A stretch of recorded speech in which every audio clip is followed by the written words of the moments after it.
You killed the man, but not the idea.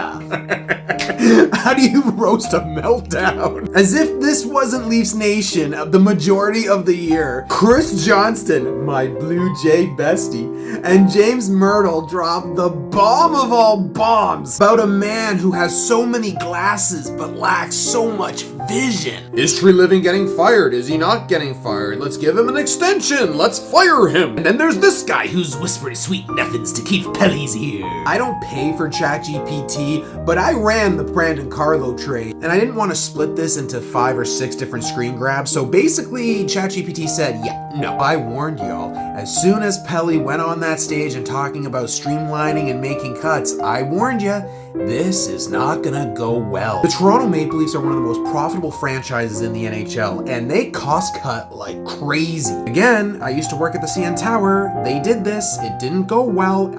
I was there last week.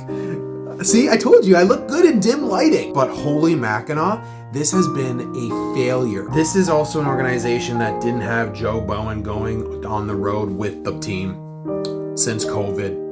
And they only did that for his last game. I don't know how many times I have to say it, but Joe deserved better. Then there was this tweet by Nick Alberga, and yeah, okay. But the thing is that Keith Pelly said that he doesn't have a hand in things. Oh, that's not true. It really does take a special group of people to get worse with time. It seems like no matter who's at the helm, who's running this thing, they keep making the same mistakes time after time after time after time. Condensed schedule, every NHL team had to deal with that. What every NHL team didn't have to deal with was their medical team, which was highly praised and the top of the league, got completely gutted. So much so that you had Berube not knowing if a player was injured with an upper body injury or a lower body injury. Heck, it could be both. Hey STPN, CAC here, plugging your show.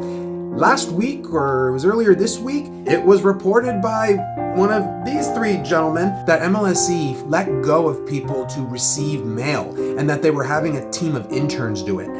Again, MLSE, super rich organization. Why are they gutting out that department and letting it be run by interns that don't know what is going on? Heck, I had conversations with 3 guys in the past 5 months, and they pretty much had the same job title. So if that's happening in one particular department, what is happening to the rest of the organization? And this is just the Leafs. In the Rogers family of sports teams, the Blue Jays are the favorite. This might have to do with Rogers being baseball guys. It might have something to do with them going to the World Series.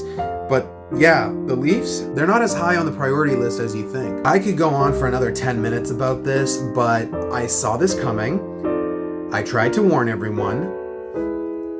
Keith Pelly was the one that MLSE brought in. He is following MLSE's orders. I'm not saying it's all MLSE, but this guy has a hand in a lot of what's been going wrong. If you need an image to fully articulate the vibes and what's been going around the team this season, yep, it's this one. Holy Mackinac.